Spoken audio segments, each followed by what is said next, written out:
play the game with the people that writing the rules. Ain't the fame that I'm after when paying the dues. I've been through the pain that's reflected in the attitude. Might be winning now, but the thing is that I had to lose. So go and tell me what you really want to do. And lonely at the top, cause there ain't a lot of room. Ain't no other option, it's all I ever knew. So I'ma get it poppin', you know how I'ma do. I've been down through the blood and the sweat. Guarantee you can know I'm a threat. I've been down through the blood and the sweat, and I ain't close to being done yet, I'm going all in. Yeah, I'm going all in. And I ain't close to being done yet, I'm going all in. Yeah. They know I'm going all in. What is up, gentlemen, everyone? Welcome to another episode of the Niner Boys podcast. We are live at 6:30 every Tuesday Pacific Standard Time. We're running a little bit late tonight, but nevertheless, I got my two boys with me. I got Pete. What's up, Pete? What up, Beto? Like another somber week, trying to figure it out, but it's a quick turnaround because we got another game this Thursday. Yep. Real quick turnaround. Brandon, how you doing, my friend? Yo, I'm doing well. Tough loss for sure. I'm pretty pissed off about it. Sorry about my background noise. That's my family talking hella loud. But doing well. I'm starting to get a little bit worried about this team, but we'll jump right into it right now. Yeah, it's another game that I felt that the Niners gave away in the fourth quarter. Seems like it's being repetitious way too much. And two divisional loss to the Rams, that a game that the Niners gave away. And the Cardinals, I mean, the Cardinals defense is no bueno. And they held us without points for 2 quarters. It's like this high-power offense with all these weapons, and you can't score any points. And it's and you're having a bad day when your damn kicker gets hurt and you lose him for a few weeks. You've fallen into that rabbit hole. The Niners did sign a new kicker. His name is Robert Saleh. He'll be kicking for the Niners after kicking himself for not keeping the job with the Jets.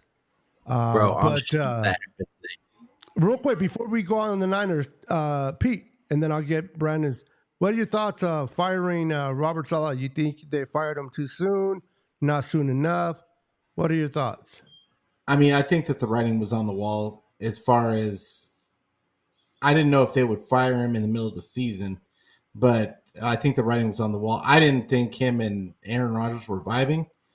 And I mean, it is what it is. And like he couldn't get, they just weren't playing well. They're just still not playing well. And even with an Aaron Rodgers at quarterback, and I think that they've been wanting to get rid of Saleh because of how badly the team has been going. But I think that the quarterback position was the only reason why they were, because he never had a quarterback, was the reason why he was getting by. And then they give him Aaron Rodgers, and it still looks bad. So, and I don't think it was his fault, but it is what it is. I hear you. What about you, Brandon? What are your thoughts on the whole firing of Robert Saleh? This has Aaron Rodgers' name all over it. I'm sorry. He did it with Mike McCarthy back in Green Bay, and did it again with Robert Saleh here not here, but in the East Coast in New York. From what I heard, I don't know how true this is, but it was starting to talk about not getting rid of Hackett, but having somebody else call the offensive plays for the rest of the season, basically, because the offense was just doing jack shit out there in 5 weeks.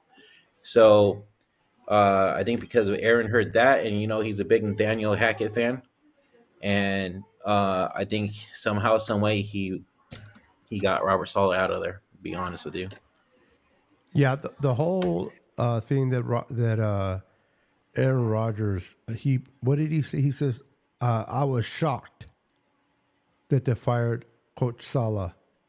And I'm like, come on, Aaron. Shocked my butt, bro. You weren't shocked. You were the one, the front runner.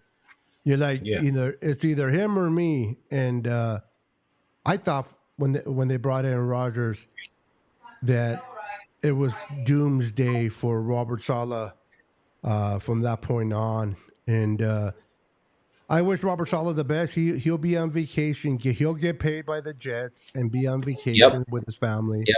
And then he'll He get said a he's job the rest of the season. as a defensive coordinator. As long as it's not with the 49ers, I am good.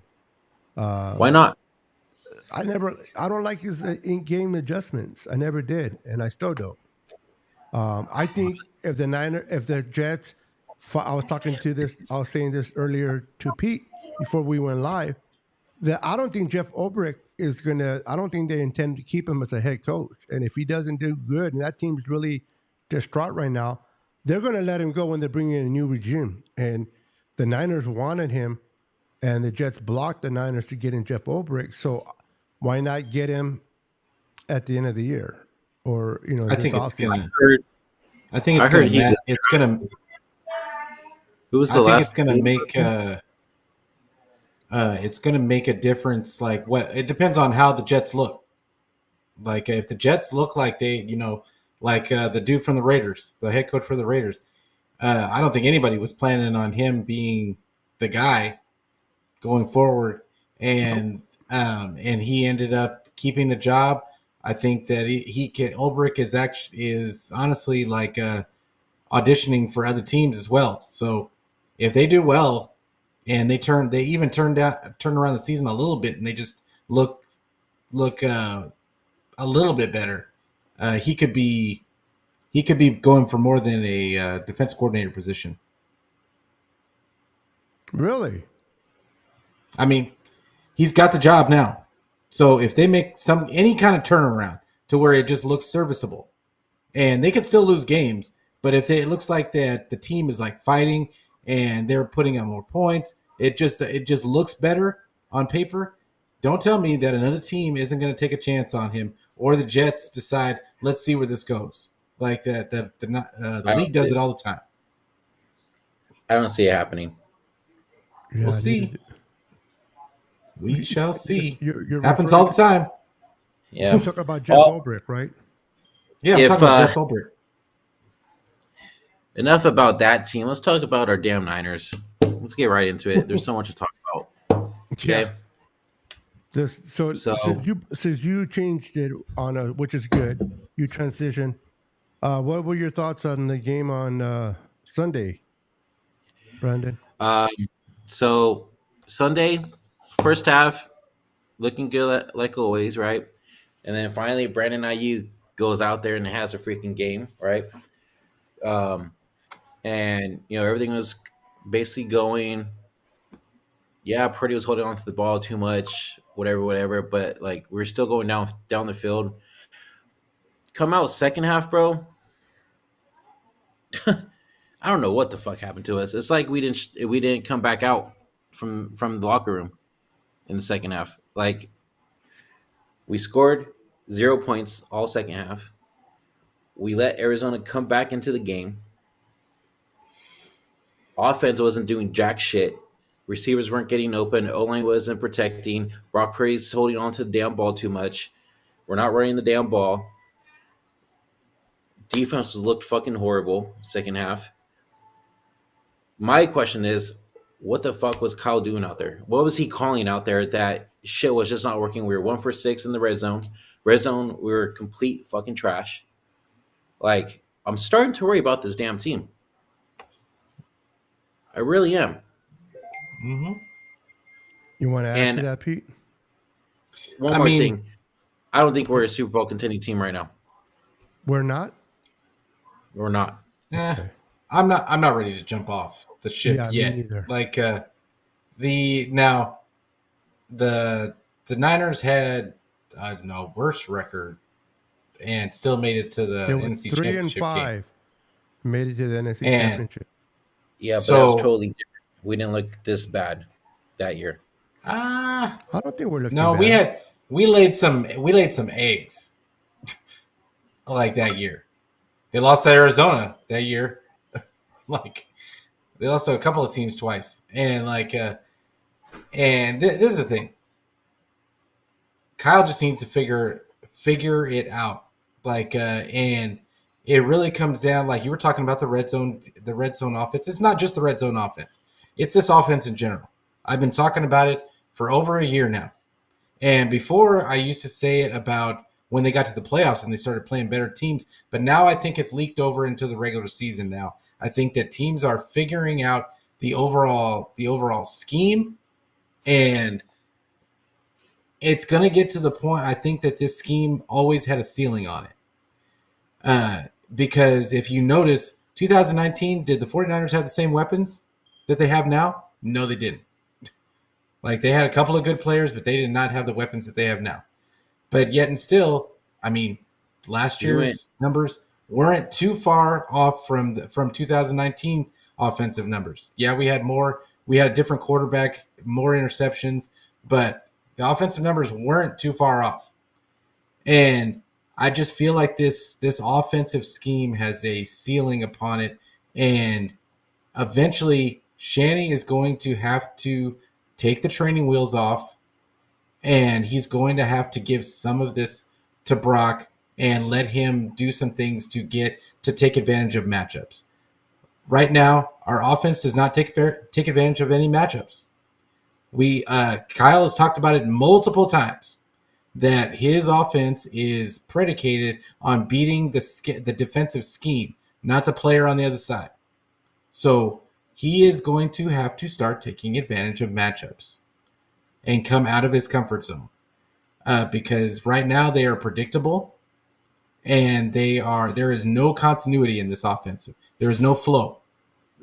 So that's how I feel about it. I think it was just terrible.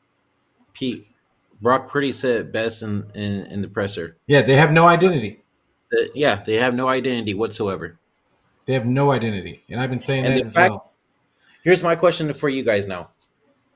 Kyle goes up to the presser after that embarrassing loss, and basically turns the page, says, "We're on to Seattle."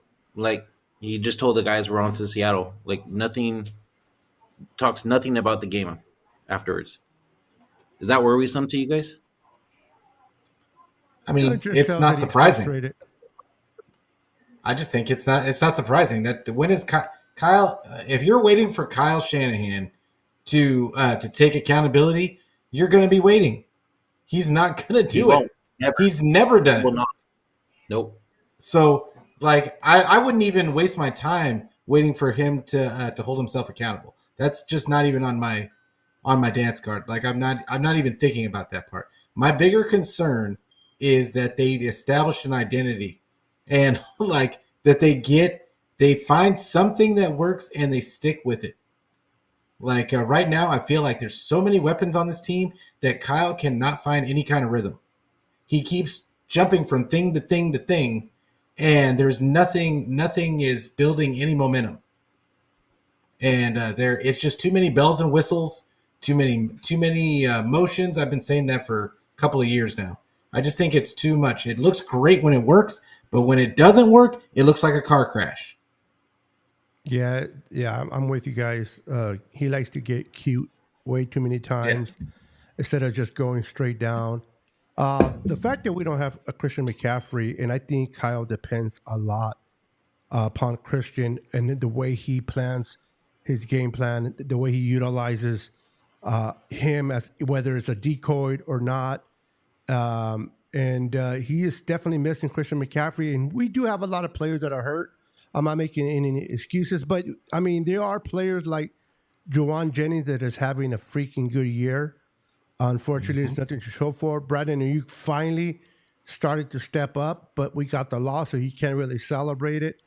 The defense cannot stop the run. Listen, against the Arizona Cardinals, the Niners pretty much held O'Connor to, I forgot how many yards, but it wasn't 9 yards in the first half. Okay. So my question is this. What happened from the first half to the second half? We didn't lose anybody. Bosa told you. Yeah, Like yeah, he said in his press conference, he There's said, no, "Hey, they made adjustments and we didn't." yeah. And yeah, but I think there's there's no leadership, dude. but not only that, but there's one guy just who does not belong as a starting linebacker. Yes. Get the Well, Campbell out of there. Yeah. The why? dude is Yeah, slow, can't cover. why wasn't Winters out there as much? Like, That's the honestly, question. Why not? Why not put him out there? Well, Kyle values vets. He just does. He can He stick that up always his has. butt. Yeah, like he always does. He always has. And I think Sorensen, from to an extent, values vets. They're trying to get D Winters, get him mixed in, and see, and like just to make it obvious that he should be out there, and instead of just kind of just embarrassing the vet and taking him and sitting him. But I think that's all it is, and eventually I think that they're just trying. They were hoping that he would be okay enough to get us to when Greenlaw comes back, and that's not the case. I don't think they want to depend on a rookie to get to Greenlaw, and and that's all. I think that's all it is they just don't want to depend on a rookie. And it's sad. That's one thing I like Dude, about but McVay, Sean McVay. I don't like the Rams. Screw And the Andy Rams. Reid. Andy Reid. But McVay plays yeah. the best player that is available. He doesn't care if you're a rookie or not. That's my thing too. You're putting veterans out there that are making rookie mistakes. So why not just put the rookies out there and so they can make those rookie And mistakes? put a rookie that can move. For Campbell example, can't move. He can't why cover. is Yedem still out Well, there? the other part of it is D Winters was just coming off an injury as well. True. 2 injuries. He came That- he that- came up to That back to first back injuries. touchdown to Murray was Campbell. Yeah. And it's sad Yeah, that no, he couldn't took do the anything. wong. He took the wrong angle and took and he someone made the with wrong that speed decision. Cannot afford that. Can I mention real quick? Mooney Ward got his ass beat all game by a And rookie. Jair Brown has not been good. Let's keep it real. Our safety, like that. there's an issue. And Once a now we rookie. just lost Funga again. So like that's fucking great. Oh yeah, Funga's out for months. They said, Yeah. Bro, yeah, that at guy least a comes month. in, plays, and then he's out. Then he comes in and plays, and he's out. It's like, dude, are Poor you guy. And trying? honestly, he wasn't playing well. He wasn't playing well when No, he was I in know. there. Look at what we got here. We got Tales Chronicles in the Oh, what up, Kelts? What's My up, God. bro? His way. I thought you died, bro. Whoa. Bro, I haven't seen or heard from him in forever, He man. comes out every Monday. I saw that Monday he on had the a show show. yesterday with the boys. I watched him and the straight from the Bay guys the other day. Yeah, every Monday he shout comes. out to my guys. Yep, shout out to them. See what Dude, I happens, missed Brandon? that, man. If you block him, you're not going to see him. Keep it real, bro. No, just kidding. Okay, But- here's my question, guys. So Nick Bosa basically calls out the coaching staff, right? Kyle Shanahan wasn't happy about it, but I missed that whole thing. So it's but news we to can me, all so agree tell me. that Bosa's right? Yeah. Oh, I He's agree. irritated. He's upset. I think he understands that like you have to make adjustments. I think they're all frustrated with the losses. I mean, because they the defense played really well in the first half. Yeah. Arizona had been scoring points regardless this season, and so for them to hold them to 10 points in the first half, I thought they did a really good job, even though the offense put them in bad positions a couple of times, and then the second half happened, and I felt like this is where the depth on the defensive line comes into play. I think they just got worn down. I agree. I think they got worn down, and at that point, they could not stop the run to save their life. And there was a couple of times where I felt like the defensive line had it exactly where they needed to be, and the linebackers just could not hold. Yeah, And so it goes back to what we were talking Greenlaw. about the other week is our linebackers. We are missing Greenlaw, so really much. bad. Yes. Like really bad. I mean, The the guy 49ers has more they fire depend on on those the linebackers. sideline fighting for his players. Did you see Greenlaw go after? Oh that yeah, I was player? like, man, Don't get hurt. Please don't get hurt. Yeah, but we're missing that type of fire though on this defense. And Fred Yeah. Warner, as good as he is, all pro Fred, first ballot Hall of Fame, in my opinion, can't do it all by himself. Yeah. He needs help. And Devontae Campbell is eating donuts and not doing anything. Yeah. You know, and who's on the other side? I'm What do you like, mean? yeah, when they play 3 linebacker sets, if they do. Oh, well, they're putting. Well, I mean, DFF was hurt. Yeah, that's what I'm saying. That's why So- I can't think who they put out there. I know DFF is out there when he's healthy, but I know. Well, no, Tatum Bethune, I don't think played. they should. I know And he they was. got I know he Brown was back. active. I know he was active, and like, but let me see.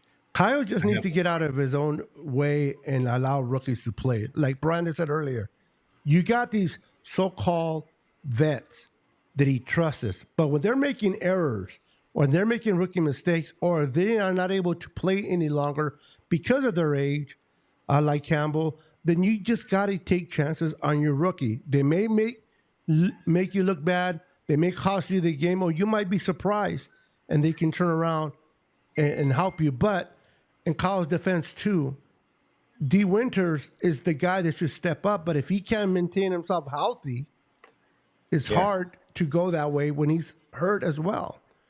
And Jair Brown is he's trying to do everything back there, and it's causing him his game. You know what I mean? And it's like I seen some bad tackles when I saw Connor just moving the ball and they couldn't stop him. I'm like, Jesus, Bro, this is terrible. crazy. And Connor just has those games against the 49ers on Yeah, a he regular basis. That is he loves playing the 49ers. And it comes down to I think a guy like him takes it personal when a certain team is known as being tough and being a bully, and I think he gets a kick out of bullying the bully Yeah, and let's like just being rougher with them. Real quick, I just want to ask you guys this question that my boy Rod mentioned. What's up, Rod?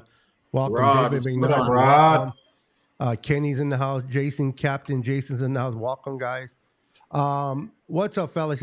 Is Kyle slowly losing the locker room? Any of you guys can answer first. I don't think he is. I don't think it's think even close. I don't even think it's close to losing the locker room. I don't think that's even a thing. I think everybody feels like it's a little weird right now, but at the Everybody same said it. time, Everybody I think said that it. they're gonna assume. I think they're assuming that Kyle's gonna figure it out because Kyle's a genius, and he's always figured it out, like in the past. So even when they start off rough, he eventually figures it out. So I think that they're just trusting in that Kyle's going to figure it out.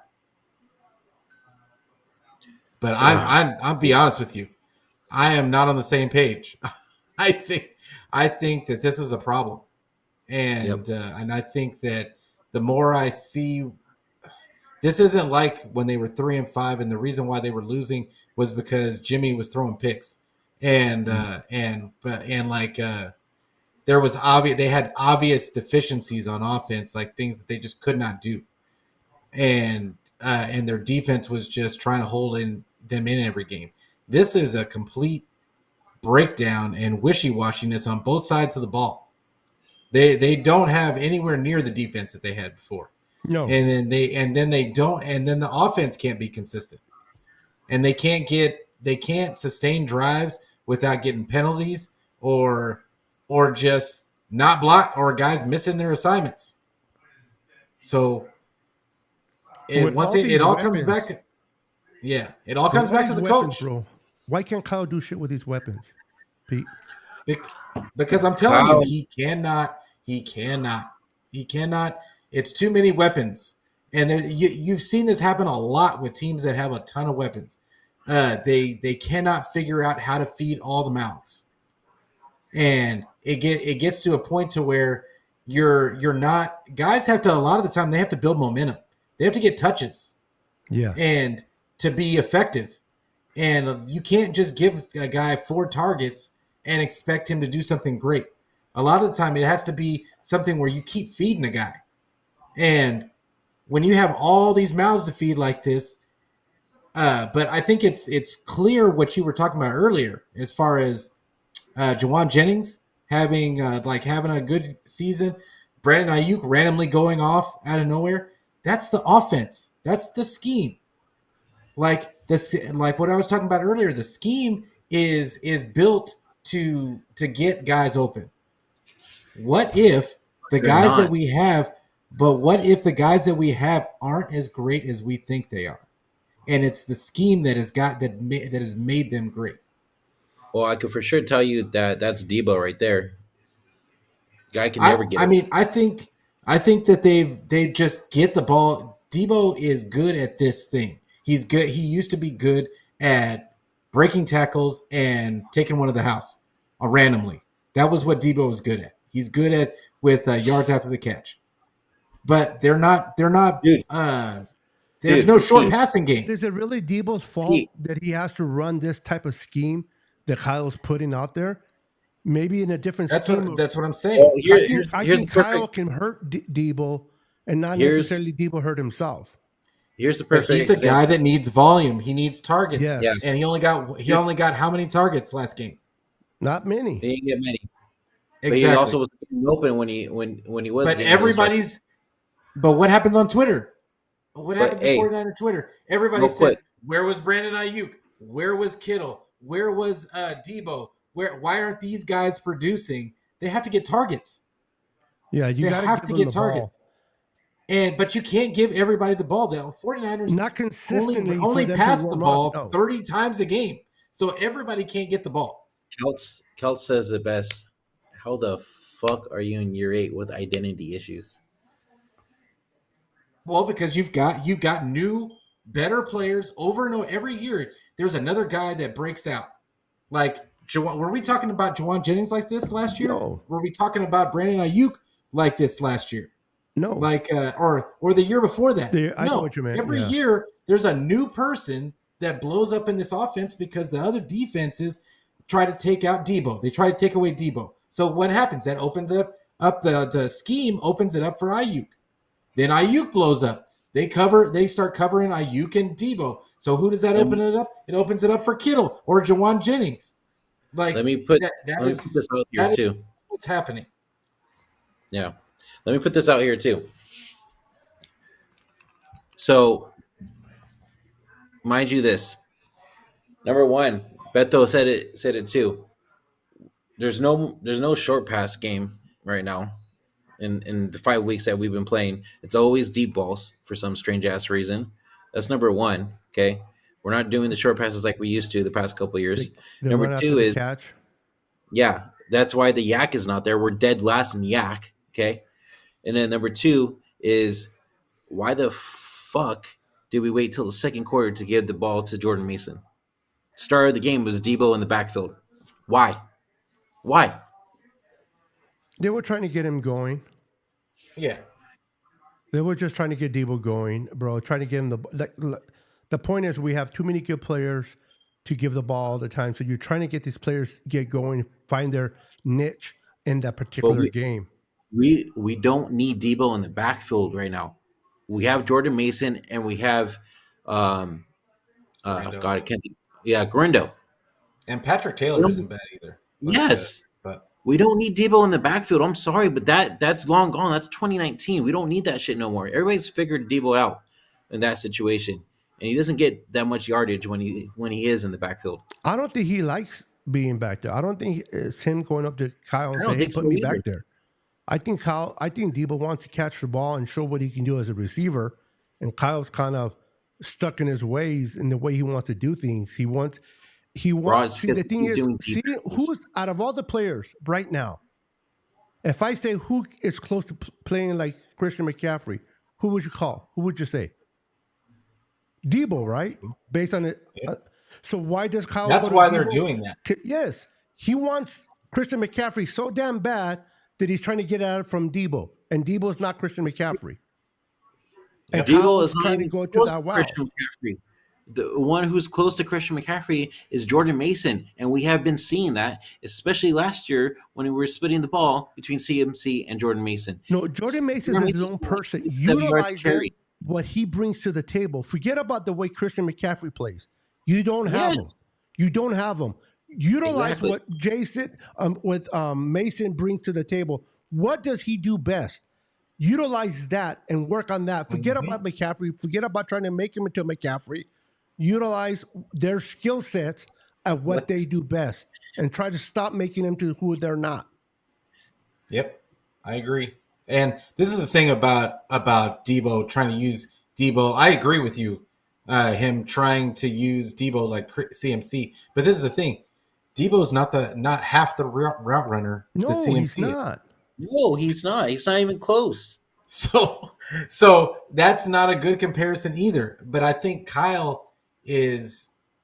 I think that the other team is always looking to hold. They're looking to hold Debo to. They're always tracking Debo. They want to shut him down first, and then because they know then they're going to go. They're going to have to go to Juwan Jennings. They're going to have to go to Brandon Ayuk. They're going to have to go to George Kittle, and they know that means that how many of those guys run him to the house? Not that they'll get maybe 5 or 10 extra yards, but they're not like Debo where he could take it to the house on any given play, which we haven't seen at all this year. I think that him losing a little bit of his weight and that kind of stuff, he isn't breaking tackles when he does get the ball. So it's a little bit of everything. I agree with Brandon as well about them throwing deep on a regular basis. I think that it gets under Kyle's skin that they're putting everybody at the line. So then they check out of the play, and now they're trying to go deep every play because they think that they should have that advantage. But it's not playing out because they're running 5-7 step drops, and Brock doesn't have time to throw. He doesn't have time to go through his read. Not with that offensive line, no. You're absolutely right. And people are talking, and there's one more thing. He gets the ball where it needs to go. Yeah, but one more thing. Real quick, Yeah, one more thing. Because this is this is the most important. People talk about how long Brock is holding on to the ball. He's running around. He's running for his life. Yeah, that is what is causing his average holding on to the ball so long. He's running for his life because the line breaks down. They're taking his first and second read away, and then the line breaks down. There's no, and he's running for his life. Center and right tackle. Brock Purdy is a quick release quarterback. He'll get the ball out of the hands fast, but that's when when he threw that final interception to lose the game, people wanted to blame Brock on that. His arm got hit. Why? Because a defender got by our freaking lousy offensive line. Well, it got padded? I thought the ball got padded. It got tipped. Yeah, that was on Brock. That was on Brock. Not the last one. He saw Kittle last wide one. open. Yeah, the last one was on Brock. But he got hit in his head. And Brock admitted it. Brock said that. Well, he takes accountability, bro. Unlike Kyle. Well, yeah, no, but he admitted it in the moment. He said that he had his eyes set on Ayuk, and he should have been. He saw that Kittle was hot. He just made the wrong read. That was it. But how does that change? How does that change from him? The ball his hand getting hit? Because it was going to take more time. It's going to take more time. If he had hiked the ball and just threw it to Kittle, who was hot, it wouldn't have been. Kittle would have still been running. But he didn't, and they had too many guys. And people tried to blame Jordan Mason for his blocking, and it wasn't his fault. He did the exact right thing he was supposed to do in that situation. They just didn't. The offensive line overall was not prepared for, and that to me, that's the center's fault because he's the one calling the protections. Brindo, yeah, of course, he's the worst out of all of them. He's even worse than McKivitz, in my opinion. Yeah, dude. The center and right tackle is horrible. I'm sorry, but it is. But and it's listen, Kyle. Listen, I'm not a Kyle hater. I'm not ready to fire Kyle, but I am getting irritated with him. The fact that he wants to run things his way. He wants to be the genius of why things happen the right way. He doesn't evolve. And okay, so why not go after some offensive linemen, some big boys they can protect? Because he feels that his scheme can help out the offensive lineman into when it doesn't. He feels that he can get players open so quickly that the ball can get out of Brock and they don't need that offensive lineman. But when it doesn't work and Brock gets his butt killed out there or he's running for his life, it's not working. Kyle needs to change his way of coaching. And I don't know if he can. I don't know if he can get away from his narcissistic ways of coaching. Can he develop a new way of coaching? They said it. Go ahead, Brandon. Oh, sorry. Can you answer me this? Why do some Niner fans out there think that this offensive line is doing fucking great? Because they're seeing that they're well above the amount of seconds that it's taking Brock to get rid of the ball. Like they're using that stat, right? Something like that. They're using that stat to say that, well, they're holding up like way longer than they should have to, but Brock is just running from one side of the field to the other, and I mean, I guess kudos to them. Kudos to them that they don't get more holding calls. Ravens. That line, I mean, that line is trash. When you got Brindo and listen, I don't blame Brindo on Kyle. I blame that on the offensive line coach. That's his boy. It's like, I'm tired of that. It's like, come on, bro. What's up with being favoritism? Like, if I like you. Who's going to be there? Who are they going to put there? But they could have drafted somebody, or they could have brought somebody off in the offseason. But he doesn't draft? No. I feel like if he busts Kyle, I think Kyle would have done it. But if he doesn't bust Kyle. No. He said, Forrester said, and he made it very clear in the offseason, he said, hey, like, we don't believe here. He said, these were his exact words. We don't believe here that Kyle believes in having weapons everywhere. So we don't, as long as our guys are serviceable and can get to a certain spot, we're fine with that. And then he said, and I agree with him for the most part. No, he doesn't. Which tells me, say it. I hear you. Exactly. That's my thing. I think Kyle just doesn't care about the offensive line. He's never cared about the offensive line, and Forrester is just stuck with whatever they give him. Yeah. I think that is true. That is true. I can't argue that. The fact that he can get what he's gotten out of this group is wild. Like, I mean, Brendel was a journeyman. McKivitz shouldn't even be on the team, to be honest. No. And so McKivitz is like Bronny. Bronny should have never been drafted. Don't do that. Hey, go ahead. But am I lying? You're gonna have people saying you're doing it for clicks. He wasn't ready for the NBA. He still needed more time.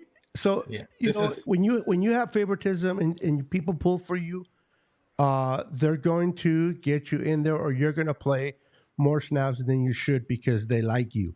But Pete did make a good point that I didn't really focus too much on Forrester. Forrester does have to play or coach what he has. And Kyle wants to be the reason why we win. He wants to be the reason. Like, he schemed such a good game. He put up players and the ball on their players, and we did this and we did that because of Kyle.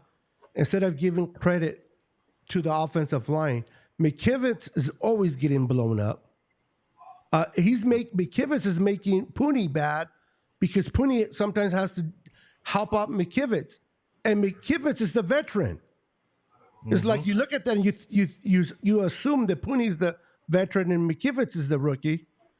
The way they play out there, and Brindo don't know the difference between his head and his ass.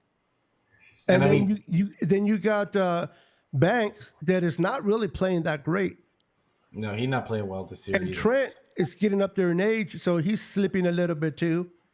And now we're starting to see that Brock Purdy is not if I just want to say this, and I want to jump off, and I'll let you guys talk. But those that, and I can't hear it, bro. I can't hear it from no one, and I will choose not to hear it from no one. Anyone that wants to give blame to Brock Purdy, you don't know football. Anybody that wants to say that Brock Purdy is not an elite quarterback, we can have an argument. Did he do? When you don't have an offensive line protecting you, Joe Burrow, supposedly he's an elite quarterback. He's out there getting killed because his offensive line is not that good anymore. So you gotta. I don't care how good your quarterback is. You gotta protect him. You gotta give him opportunity to make his routes, to look through his routes, and they're not doing that for him. Hey, so Matt Barrows just tweeted that I guess the Niners are having practice right now. Well, yeah, they play on Thursday. They better. I know, but I thought they played earlier. I thought they played earlier today. They're probably having a walkthrough type of practice. Maybe, yeah. I don't think they're out there doing a regular practice. I think it's more of a walkthrough. Listen, to transition to the game on Thursday, I want to get your guys' thoughts, and I want to get the thoughts of everybody in the comments as well. Let me know, guys. We care about your opinions. We may not agree with all your opinions, but we agree. We care about what you had. So speak freely in the comments. You're not going to get kicked out. All right, Kyle. Because we not. Oh, you could have talked about my mama, and I wouldn't got offended. You call me Kyle, and now I'm really pissed. I'm shocked that Brandon's talking a lot today. I'm like, Brandon, you snort some coke? You know why? It's because the team is fucking. This is a family show. Sorry. Not with his cussing, it isn't. I'm sorry, I'm telling you what you cuss today. He hasn't stopped cussing today. What are you talking about? John V, what's up, man? Yeah, just block it out. Yeah. No, just real quick. There's no reason why Brock Purdy should have been throwing 35 times in this game. Not when you have Mason. Exactly. Not when you have Mason. Our run game was working perfectly fine. Kyle So just the fact gets that he too kept cute. throwing, it's ridiculous. Yeah. So how much how much more of this do we have to endure before we really start thinking about moving on from Kyle? When do they turn around? When do they turn moving this on? around? It's not going to happen this season. No, of course. And I don't even think it'll happen next season. Yeah, and I'm still on the fence. I'm still on the fence about it because I love the culture that they have, and I do like Kyle as a coach, but I've got to see growth. Yes. I've got to see growth, and I don't see growth right now, and I haven't seen growth in the past 2 seasons, and it's that's my issue. Is we keep waiting for Kyle to grow. I don't think anybody's really well, I know that there's some people against Kyle, but like a lot of people are narcissistic and ego driven as the man is. I think he is a very good coach. But until he takes responsibility, he'll never change and grow. I feel you. But like it's maybe it's just that I would not be looking forward to what would happen if we lost Kyle, because it would be, unless they got a coach that ran his type of system, like, and brought maybe one of his former coaches along, like to replace him. But they'd have to change the system that we're afraid to change. But it's not bad. I'm looking at the roster construction, and like the roster construction is built for Kyle's system. It's not built for like most teams are built, and so they would have, it would be a complete roster overhaul. Well, we're getting up there in the money situation, so there has to be so they wouldn't be able to do anything. Changes. Yeah, like they wouldn't be able to do anything, like move certain. Well, there would be certain guys. Certain guys are coming up for contract this year. I believe they would. Like I don't even. Honestly, I don't even want to have that. We're so far away from this conversation. Yes, we are. We're so far away from this conversation that I don't even want to go down that route. No, I hear I can also say I can also say too, I'm kind of glad that this struggle is happening now than the back end of the season, to be honest with you. Yeah. But these were games that they should have won. They They should played I mean, a at team that least is not been better four than and one. them. but do you remember how bad we felt when in Trey's rookie year when Jimmy's in and out of the lineup? We don't know what we got in Trey because he looks because we didn't understand, like nobody understood what Kyle was trying to do with him, and like and then he has the big game against the Texans, Trey was but then trash. He was Jimmy trying to make and he was then trying to make trash look well, good when you can't make trash look good. okay, but my point is does anybody remember the feeling of us 49ers at the time? Like we felt like every game was a must-win game because they were just trying to make the playoffs. And then they got to the playoffs and ended up getting all the way to the NFC Championship games. Not because they dominated, they were barely squeaking games out. Like remember the snow game for Green Bay? Like that. Yeah, I mean it was a lot of. It's not over. All I'm saying is it's not over. There's a lot of stuff that can happen. If all it's got to do is click for Kyle. All it's got to do is click for Kyle, and he's got to figure it out. And if he figures it out, because he is capable, if he figures it out, like then we're right on the horse. Our defense isn't going to be as good No, as it has been in the past. It's not the same as the past couple years. But the offense is completely different. The offense can be better. Brandon, after Pete, I have a question for you that I would like you to answer. I'm done. Ronaldo Lopez. What's up, brother? Welcome. I want to get your answer, Brandon. It's not to put you on the spot. We will all answer it in our own ways. People said that Brock is not a $60 million quarterback, but there will be teams to give him. Oh, so he's not against Brock. My apologies, Rolando. I misunderstood your comment. But to his point still, a lot of people say that he's not worth $60 million. Okay, because he might have limitations or not. Brandon, I'll start with you. The question is, you got to pay a quarterback based on the value of the market. Okay? Mm-hmm. If you have a quarterback that is leading your team, you got to pay him based on the value of the market, not what people think this individual should get paid or not get paid. If you're a player and you're playing to the best of your ability at your position, that position demands a certain amount, you're going to get paid $60 million if that's the case. So my point to you, Brandon, is Brock worth the $60 million? And if not, who in the heck are the Niners going to go after? They can place Brock's production here on this team, because that's getting rid of Brock is like getting rid of Kyle. Who are you going to bring in? So there, I'll put this to rest right now.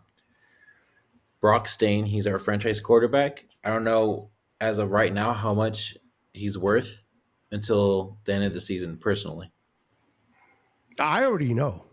To be honest with you, I don't have to wait for the end of the season. I'd say between 50 to 60 mil. He's in. You know why I know what he? You know why I know what? Price is only going to go up. You know. Yeah. You know why I know he's worth that? Only because of this. He's not going anywhere because of the kind of quarterback that he is. And whatever the market dictates at the end of the year is what he's going to get paid. So, you know what I mean? Because he's good enough to stay. He's not just a guy that is just winning games here and there. He's good enough to win you games. He's taking you to the Super Bowl. So you're not going to get rid of a quarterback like that. You're going to keep him, and whatever the market is at, what it is, he's going to get paid. Because what are the other options? Let him go? I don't think that's happening. So, Pete, let me get your thoughts. Great answer, Brandon. What's your thoughts on that, Pete? He's going to get the GM. Do you pay him the $60 million or do you move on? Oh, I'm paying him. Like because I mean, it just depends on what your plan is. What's your plan? Like if you end up, I mean, and I'm going to say this confidently because I know that they're not going to fire Kyle. Like I would be shocked. It would have to completely implode. And I don't think that that's going to happen. So the issue, I think they're going to pay him, and it's going. But is it going to be like when we talk about is it worth is he worth the money? Well, I mean, they paid Jimmy, and I'm not comparing him to Jimmy before anybody Okay. says anything. Oh, Like I'm I'm not ready, comparing bro. him to Jimmy, but they pay Jimmy got paid for doing less.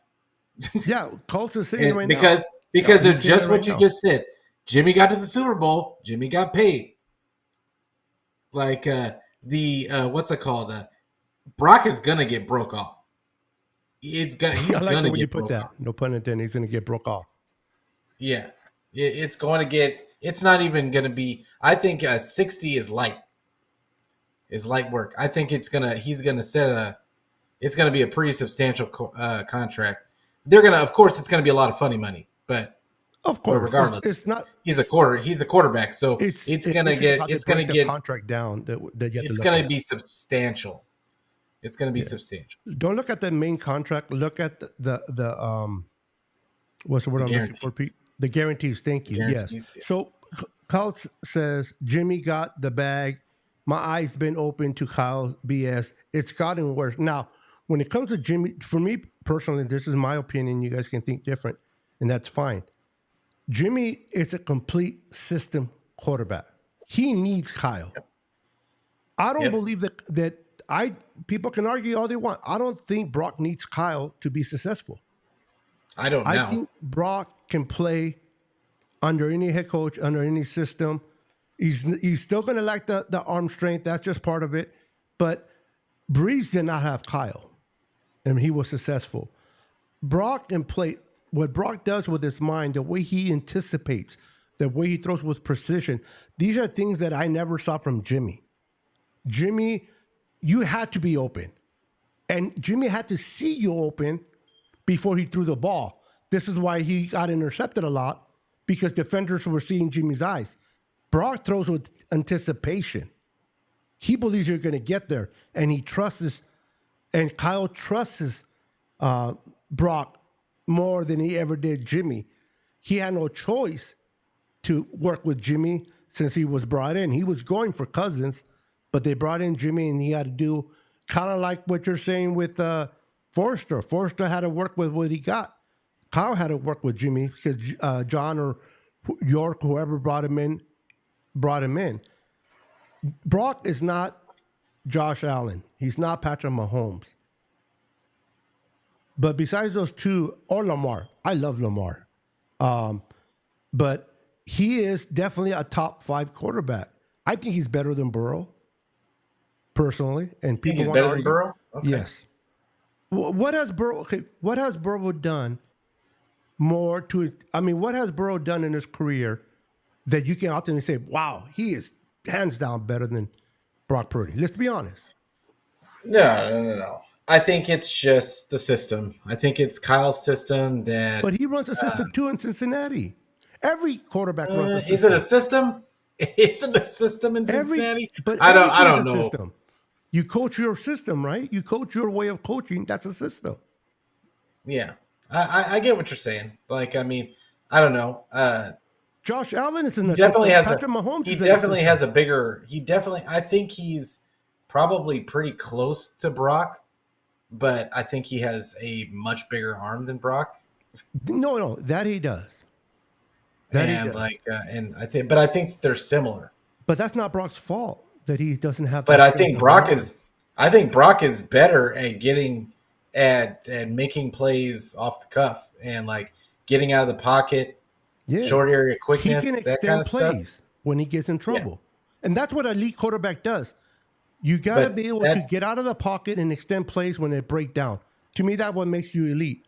When the play breaks down and you can't do crap, then you're just a system quarterback, per se. And I see Brock do that. He's been doing it with his legs. How many first downs did he got when Jimmy would have taken a sack for sure with his legs? Yeah, no, I get it. No, you're never gonna find me arguing with you about between Brock and Jimmy. Like, but I will say this: like in everything that you said was true last season. This season, Brock is not as anticipatory. Like he is waiting for the big play way more than he was before. But how much is that And on him and more on Kyle that Kyle doesn't know how we to don't run know. a roster because We he don't doesn't know have the that. tool? That's what I'm We don't know. saying. We don't So know it's that. hard though. hard to Like, put that on Brock because we don't know that. well, We're seeing I what he's get that. doing. But if that was any other quarterback, would you say that? No, you wouldn't. You'd blame it on the Kyle, quarterback. yes. Well, I'm talking about any other quarterback in the league. Would you say that? No, you would say it's on the quarterback. And you can't tell me, this is the thing, you can't tell me that if he makes a completion and gets a first down, Kyle's going to be upset. No. So I think that this is the next step in Brock's maturation process, is he has to get out of doing what Kyle tells him to do and just do what he sees on the field. Be confident in what he sees on the field. If what he's looking for is those long bombs or those longer passes, then he needs to work on just hitting the check down, because Jordan Mason is wide open a majority of the time. I mean, wide open. Like the underneath has been open for a while. Brock is a gunslinger, so he'll go. Okay, but he's got to get away from that. Yeah, that was what's the name's fault. The guy from Green Bay, Farr. Farr never did checkdowns. That's why he threw so many interceptions. But I mean, that's part of his maturation process.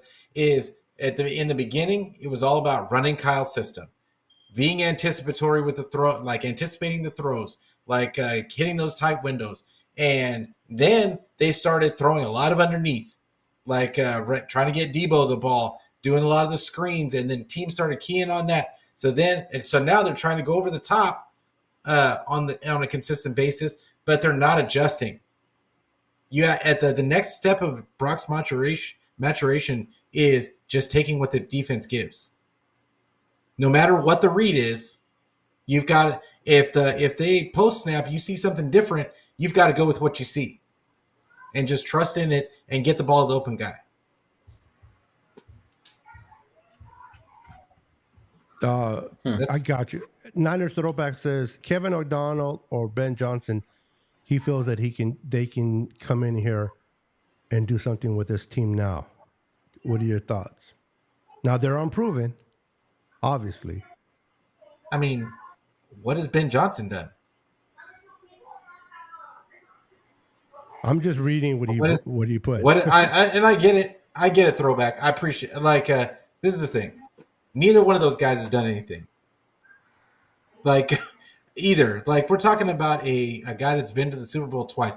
Could they do something this year? Now, Kevin O'Connell, hot name. He's undefeated right now. They're playing really well with Sam Darnold.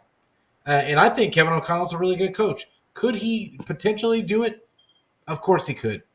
I think there's a lot of coaches out there that could potentially take the 49ers roster over the top. And then you got the Chiefs who are playing like shit. They're also undefeated too. Yeah, but how good would Kevin O'Connell's system look with this offensive line? And I think that's something that people don't think of, is the roster construction for the 49ers is specifically built for Kyle's system. Most of if the Bengals tried to run their system with our offensive line, it would Burrow would be decapitated in the first quarter. With Ben Johnson, I feel like it would probably be the same thing with Ben Johnson. He actually wants to run the ball a lot, but do they run the same style that we run? And I don't think that they do. It's more of a power style. So I just don't think that they would take this roster and just do something with it. You would have to reconstruct that offensive line. I think for any coach to come in, you're probably going to have to redo that whole offensive line. Got you. Real quick, I just want to answer Val Ramos. Thank you for the question. He says, okay, better. What if the Niners don't make the playoffs? Is Brock still worth $60 million? Well, you got to put it into context first and foremost. Did we miss the playoffs because our defense can't stop a run, can't stop plays, and Brock is still delivering points and he's still delivering the ball with anticipation? He's still making good decisions, but we can't get there because of our defense? Then yes, he's worth $60 million, regardless of if we make the playoffs or not. as long as it's not on Brock. So things have to be put into context to kind of get a good answer to this question. But I appreciate the question. If Brock is the reason, like, is he's throwing the ball or he's turning the ball over, he's making bad reads, he's making mistakes, and we don't make the playoffs because of Brock, then that is definitely a question to have and discuss. But I don't think if we miss the playoffs, it's going to be because of Brock. It's going to be because of that defense not able to stop anybody when they need to. This defense is not the same. And it's bleeded into the offense. And then for us not being, we were what, number 1 in the red zone last year? What are we, 30th, 28th this year? Last. Or last. We're dead last. That's Dead a drop. last. I mean, that's not a drop. That is a drop. So what has changed since last year? We have the same personnel, except I can tell you. I can tell you. CMC. That's the answer right there. What Like we said, you would have to Kyle think it can is do jack because shit he's the only without one that's missing from the bunch. I think that's too low hanging fruit. Like it's for me. I don't think that that's the only reason. I think if CMC was here, we'd still be struggling. But do I don't we think struggle? Will we be last in the red zone? Probably not. Maybe not dead last. I don't, but I don't know that we'd be great But either. even if we were in the middle of the pack, But that's still decent. Yeah. Personally, I don't think so. See, you saw how much Kyle used CMC last year, and this is honestly How many probably touchdowns why did he have last year? tendinitis. Brandon, But do you know? Huh? think about this. Think about Can this. you look it up? Like, How many touchdowns CMC had last year? He had 26, right? No, red zone touchdowns though. Oh, 18. See, 18 Okay, red zone I get it. touchdowns. I get it, but Thank you, Brandon. it's not. It's an execution issue. Like, there's execution issues are the reason why they're not getting. They're not scoring in the red zone. They still It's have Kyle. weapons all over the place. It's CMC is not Kyle. some like it, this is the thing. What happened with Mason's fumble? How Yeah, badly it's was it blocked up? It was terrible blocking. There was no communication on the offensive line. Like the offensive line, Mason is doing more with that offensive line. They're not opening holes for him. No, he's finding. Like his there's own been way. a couple of times where they've gotten it blocked up pretty good, but for the most part, he is making something out of nothing. And that is the issue with our red zone. Like we can't get 2 yards. We can't get 2 yards with our running backs with this offensive line. Like that is the problem. Like we can't if we can't get 2 yards when you need it, how are you supposed to be better on third down? How are you supposed to be better it's going to make you be inconsistent. It all comes back to that offensive line. But I want to can I answer throwback cuz they all jumped on me about saying I didn't say Kevin O'Connell was a bad coach. I didn't say Ben Johnson was a bad coach either. What I said is that with the 49ers current roster construction, you could not bring those guys in and think that their system is just going to do anything. Like the reality is our offense, it is built specifically for Kyle's system. So you can think that it's that it would be different, and when I say that, what have they done? I mean, they've done just as much. They haven't even done as much as Kyle's done. No, they haven't. Not even close because they're not head coaches. Kevin O'Connell. At least not. Kevin O'Connell is. Yeah, I was going to correct myself. At least not Ben Johnson. O'Connell has, or is, right? Yeah, he is. He's Minnesota. He's undefeated. That's right. Like and what he's done with and I like it's just with Sam Darnold. Like let's not act like he did. Playoffs. Let's not act like he made Kirk Cousins or anything like that. Like that's not factual at all. Kirk Cousins is still the same quarterback that he's always been. Like he's not special because of Kevin O'Connell. Ben Johnson, I get it. Like but that runs through that offensive line. Their offense runs through that offense. As that offensive line goes, so does that team. Yeah, yeah, and they're running a system there too to cater to Jared Goff just as much. We have it in They San run the ball. Francisco. They got a two-headed monster at running back that they just run the ball a ton. Like Jared Goff, and Jared Goff benefits from the play action and benefits from having that really good running game. And he has a good offensive line. So, I mean, it is what it is. Yep. Yeah, listen, when you're losing, there's frustration. Yeah, absolutely. And when you're losing, we can all, rightfully so, we can pick at things we don't like. Nobody cares when you're winning. When the Niners started off, 5-0 last year, nobody was mentioning Kyle. Nobody was mentioning this, Brock, or mentioning that. Now, moving on, because we are hit the hour, and I want to talk a little bit about Seattle. Okay. In your opinion, and I'll start with you, Pete, then Brandon, and I'll answer. How important is this win? Particularly because of the division. We already lost 2 divisional games. Forget about the conference, because we lost those 2, but division games. We're only, after all, losing the way we lost, we're only 1 game away from first place. We beat Seattle, we're first place. And I'm not, who cares whether we keep it or not, but we are first place. How important is this dub for the Niners? Now, am I saying if we lose, the season's over? No. But I'm just asking, how important is this win for the Niners? Go ahead, Pete, and then Brandon, you can answer your comment after. I mean, every game is a must win at this point. In my opinion, they've got to have it, because their only road in the playoffs their only way to get any kind of home field advantage is to win their division. Like that means they'll have 1. But like the good thing for them is that nobody has really taken a foothold except for Minnesota has kind of taken over the NFC. There's a lot of 2-3s and 3-2s. They're smoking mirrors.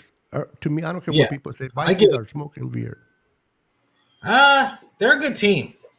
No, They're I a didn't good say team. we're not a good They team. have a really good defense, But they're not and getting advanced in the playoffs, bro. Come on. Well, I don't know. I don't know. I'm reserving judgment because I just feel like they've got something rolling there, and you got to respect it. But it's not like in the past where you knew they were a fraud. They're going out and beating teams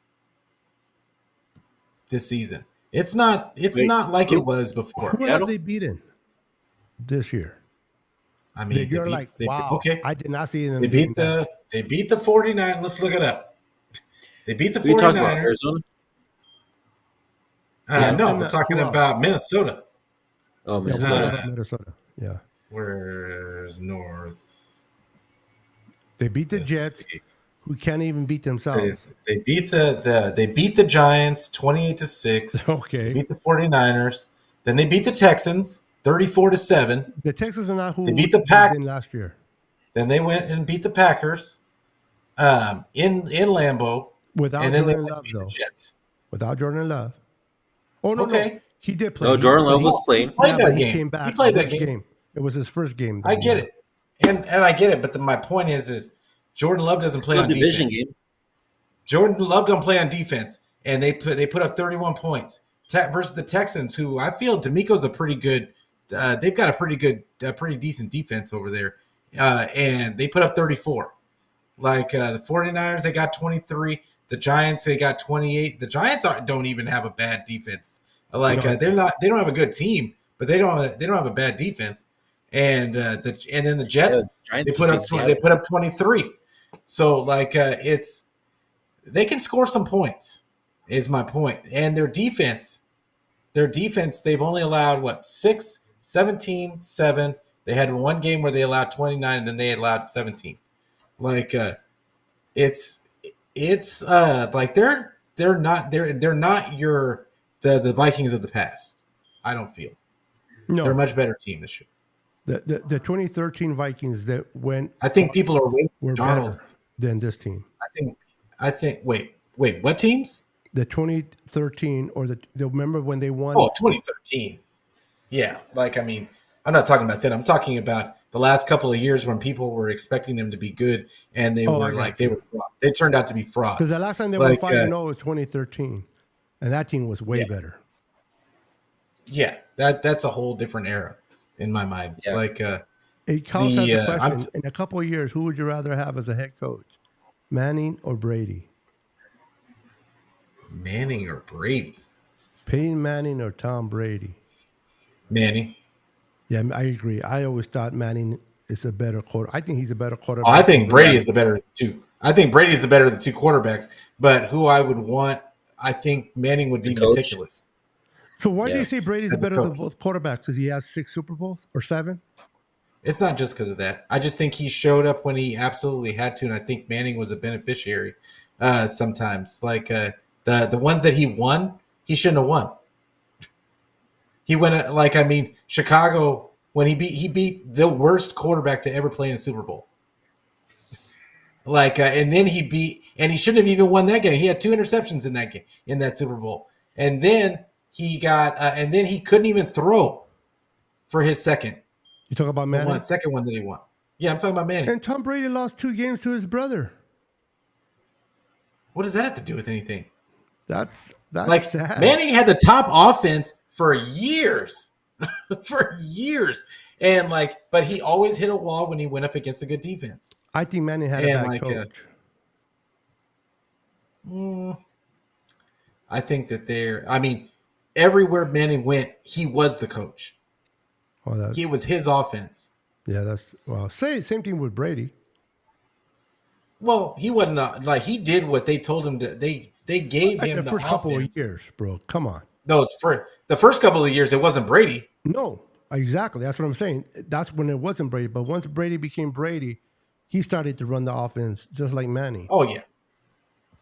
Wherever you went. Yeah, same but different. Same but different. Yes. Yeah. Yes. But Manning, I would go with Manning, regardless. We have our different views on who's better, but we do agree that we would take Manning over Brady. Who would you take for a coach? For a coach, yeah. Correct. Yeah. Based on his little coaching things that he does for the ESPN, cracks me up. Yeah, he likes to role play a lot of things. You notice that he likes to role play a lot of things out there.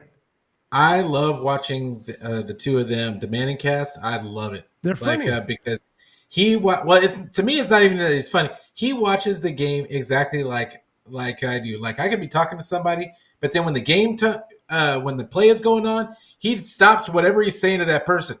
He's like, "Oh my god, I can't believe they oh yeah, and he's into the game. He is laser focused on the game. I love it. They've been having Coach Belichick on there for a few times, and I know Eli was getting a little bit upset because Coach Belichick can't hear very well, I guess, and they were trying. Payne was asking Eli a question, and Belichick wouldn't shut up. He would just talk and talk and talk, and you can see Payne like, man, this dude, shut up.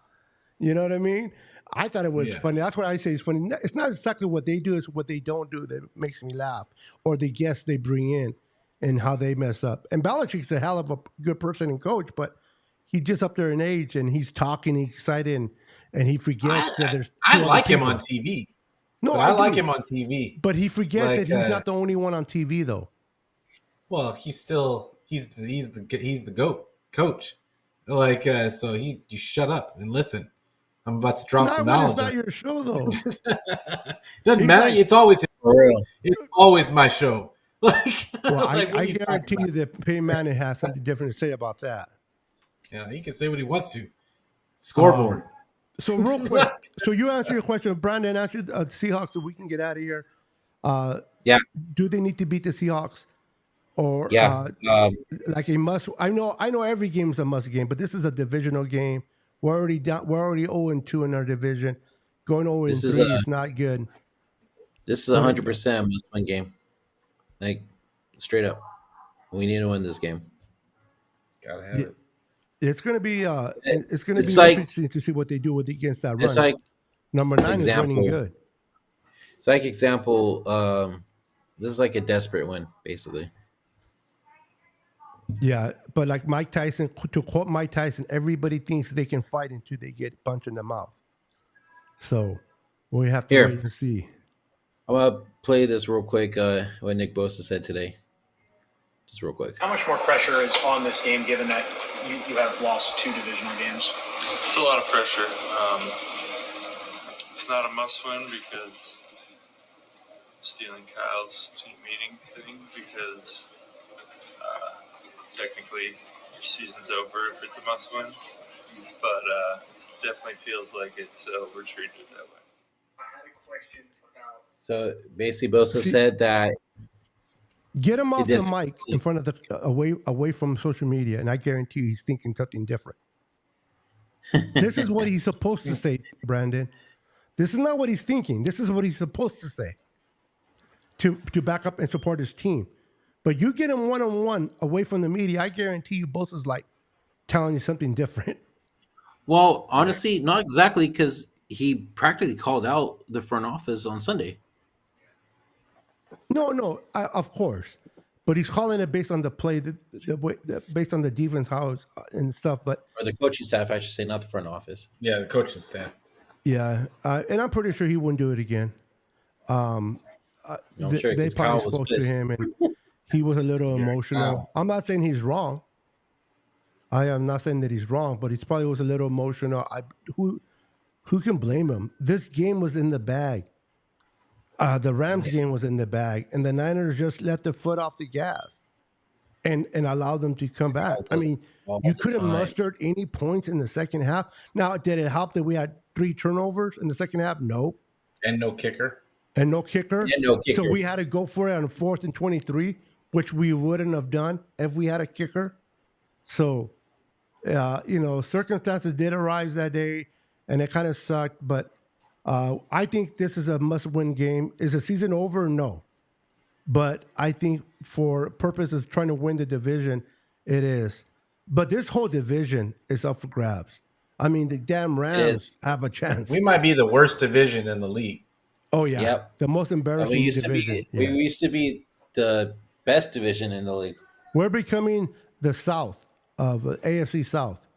No, we're How becoming they the were back. NFC Remember the East. AFC South before they got better? They were Yeah. bad. We're becoming the NFC East, bro. Let's be real. NFC what? East. NFC East. Well, Yeah. NFC East has always had their ups and downs.